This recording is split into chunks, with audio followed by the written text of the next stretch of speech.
નમસ્કાર દર્શક મિત્રો. રાજકારણમાં કશું અશક્ય નથી.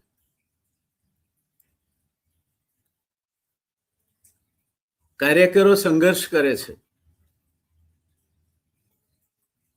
ક્યાંક દેખાવો કરતા ખેડૂતો પર લાઠીચાર્જ થાય છે, પણ નેતાઓ તો ભેટી પડે છે. પછી સાંભળ્યો જે બોલિયા રે તને સાંભળે રે, એ તો બાળપણાની પ્રીત મને કેમ વિસરે. અને માન્ય ધારાસભ્ય શ્રી ગોપાલભાઈ ખુલાસો આપે છે કે રાજકારણમાં તો આવું ચાલ્યા જ કરે, દુશ્મની નથી હોતી. રાજનીતિમાં અંગત દુશ્મની જેવો માહોલ ન રખાય. બહુ સાચી વાત છે, બિલકુલ સાચી વાત છે. પણ ઔપચારિક નમસ્કાર કરવા, સ્મિત કરવું, અભિવાદન કરવું એ યોગ્ય છે. પણ તમને કોઈને ભેટી પડવાનો મળકો તો ત્યારે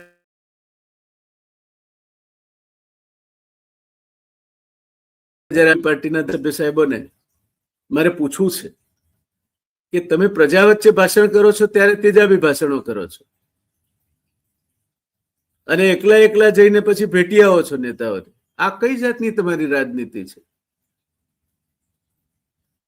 જાહેર જીવન અને ખાનગીમાં વર્તન, આ ખાનગીમાં વર્તન તો કહેવાય જ નહીં, આ જાહેરમાં વર્તન હતું. એના કાટલા જુદા જુદા હોઈ શકે. શું આપણે એટલી મર્યાદા ન જાળવી શકીએ કે મારા કાર્યકરોએ માર ખાધો છે, મારા કાર્યકરો ઘવાયા છે, મારા કાર્યકરો ઉપર તકલીફો વરસી છે, મારા કાર્યકરો કડદાનો ભોગ બન્યા છે, મારા ધારાસભ્યને જેલમાં રહેવું પડ્યું છે, જામીન મળ્યા નહીં લાંબા સમય સુધી, બધું ભૂલી જાય. તો વિપક્ષ તરીકેની ફરજ આપણે ક્યાંક ચૂકીએ છીએ, અથવા તો આપણે વેપાર કરીએ છીએ, કાટલા બેવડા રાખીએ છીએ. અને એટલે આજે નવગુજરાત સમય આ ખબરને આ રીતે ચમકાવે છે.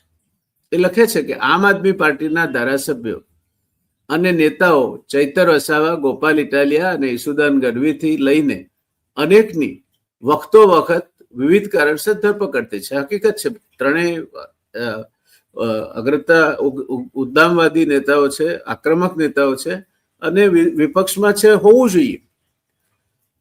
હાલ પણ બોટાદના હળદળમાં પોલીસ સાથે ઘર્ષણ બદલ આપના નેતાઓ જેલમાં છે. તેમ છતાં તાજેતરમાં સચિવાલયમાં ખેડૂતોના પ્રશ્નોની મુલાકાતે આવેલા આપના નેતાઓ ઈસુદાનભાઈ અને ઇટાલિયા જે રીતે પ્રેમથી ભાજપના મંત્રીઓને હાથ મિલાવી ભેટતા હતા, ભેટતા હતા એ સાચું ના હોય તો મને કઈ વાંધો નથી, પ્રેમથી હાથ મિલાવવો જોઈએ. રાજનીતિમાં કોઈ કોઈનું દુશ્મન નથી, કાયમી મિત્ર પણ નથી. ખબર નહીં ક્યારે ઉઠીને કોણ ક્યાં હોય. તો એ ઔપચારિકતા, સૌજન્યતા જાળવી રાખવી જોઈએ. હું પણ વિપક્ષમાં રહ્યો છું.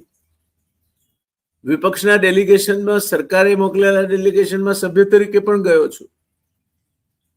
અને આમ છતાંય લક્ષ્મણ રેખા જેને કહેવાય એ ઓળંગી નથી. એટલે આપના નેતાઓ ઈસુદાન અને ઇટાલિયા જે રીતે પ્રેમથી ભાજપના મંત્રીઓને હાથ મિલાવી ભેટતા હતા, એને લઈને જોનારામાં પણ આશ્ચર્ય સર્જાયું હતું. તેમની સાથે રહેલા આપના કાર્યકરો પણ તેમના નેતાઓના વર્તનને જોઈ રહ્યા હતા. તે પછી વિસાવદરના પ્રશ્નોને લઈને ઇટાલિયા સરકારના અન્ય લોકો ઉપરાંત નાયબ મુખ્યમંત્રી હર્ષ સંઘવીને મળ્યા હતા. વારંવાર જેને 8મું ફેલ કે 9મું ફેલ કહે છે તે પછી વિસાવદરના આ પ્રશ્નોને લઈને ઇટાલિયા સરકારના અન્ય લોકો ઉપરાંત નાયબ મુખ્યમંત્રી શ્રી હર્ષ સંઘવીને મળ્યા હતા. જોકે ઇટાલિયાએ કહ્યું હતું કે અમારા વિસ્તારના પ્રશ્નોના ઉકેલ માટે સરકારમાં બેઠેલાઓને મળવું જરૂરી હોય છે. રાજનીતિ તો ચાલતી રહેવાની છે, એટલે નાટક કરો છો બહાર તમે. તમે જો આને રાજનીતિ કહેતા હો કે બહાર તમે ભાંડો, એમને લોકોને ઉશ્કેરો, બહાર તમે બેફામ વાણીવિલાસ કરો, તમે જે પ્રશ્નો બહાર ઉભા કર્યા એમાંના કેટલા પ્રશ્નો વિધાનસભામાં તમે પૂછ્યા છે? એ જાહેર જાહેરાત તમે કરો તો ખરા, સરકારે શું જવાબ આપ્યા એ નહીં. તમે જે મુખ્ય પ્રશ્નો 12 ભાષણોમાં વાપરો છો એ વિધાનસભામાં ઉઠાવતા નથી કદાચ, અથવા ઉઠાવો તો સરકાર એનો જવાબ નથી આપતી કદાચ.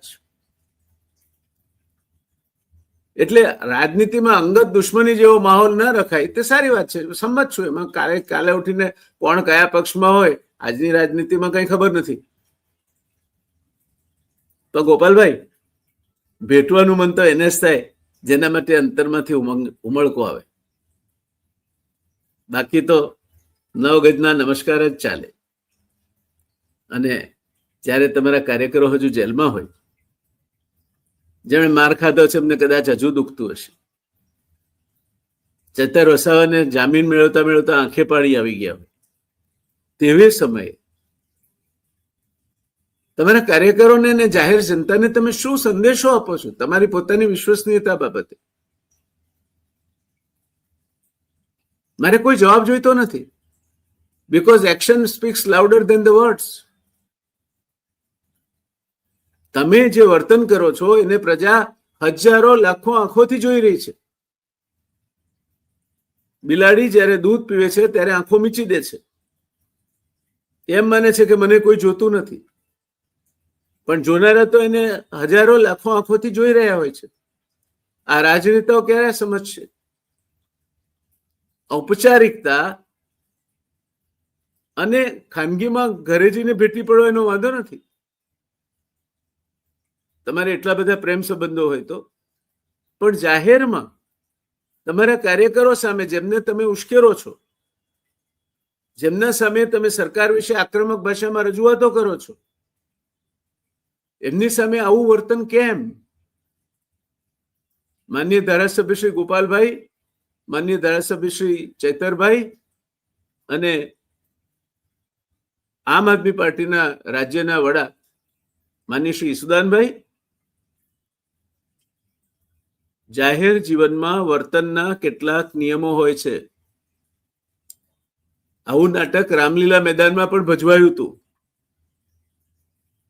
એના પાછળ દોરી સંચાર કોનો હતો?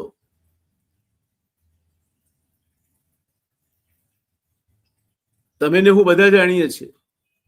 અન્ના હજારે ક્યાં ગુમ થઈ ગયા? લોકાયુક્તનું શું થયું? કેમ આ બધું થાય? હું આજે આ પ્રશ્નને તમારી સામે એટલા માટે મૂકું છું કારણ કે મને આશા છે કે તમે યુવાન છો અને તમે જે કહો છો, જે બોલો છો, જે હૈયે છે તે જ હોઠે લાવો છો. ઔપચારિકતા અને હાર્દિક આ બે જુદા જુદા શબ્દો છે. હું હાર્દિકભાઈ આપણા ધારાસભ્ય છે એની વાત નથી કરતો, એ તો ભારતીય જનતા પાર્ટીમાં જ છે હજુ સુધી. પણ ઔપચારિકતા અને આ પ્રકારનો ઉમળકાનો અતિરેક જાહેર જીવનમાં તમારા કાર્યકરોને શો સંદેશો આપે છે? પ્રજાને શો સંદેશો આપે છે? મારા જેવા અનેક લોકો જે તમારામાં એક તેજાબી નેતા જુએ છે કે જે ગમે ત્યારે ગમે તેને સાચું પરખાવી શકે છે, તેને શું સંદેશો આપે છે? મૂલ્યોનું આટલું બધું ધોવાણ, અને તે પણ એવા સમયે જ્યારે લોકો બહુ ગંભીરતાપૂર્વક કહી રહ્યા છે કે આમ આદમી પાર્ટી એ ભારતીય જનતા પાર્ટીની બી ટીમ છે. હું નથી માનતો, આ મારો અભિપ્રાય નથી, આ લોકવાયકા છે અને લોકવાયકા ક્યારેક સાચી પણ હોય. એટલે ખાલી કહ્યું છે કે કેવા સંજોગોમાં તમારું એસેસમેન્ટ થવાનું છે, કેવા સંજોગોમાં તમારું આકલન થવાનું છે. તમારે તલવારની ધાર પર ચાલીને તમારી જાતને પુરવાર કરવાની છે.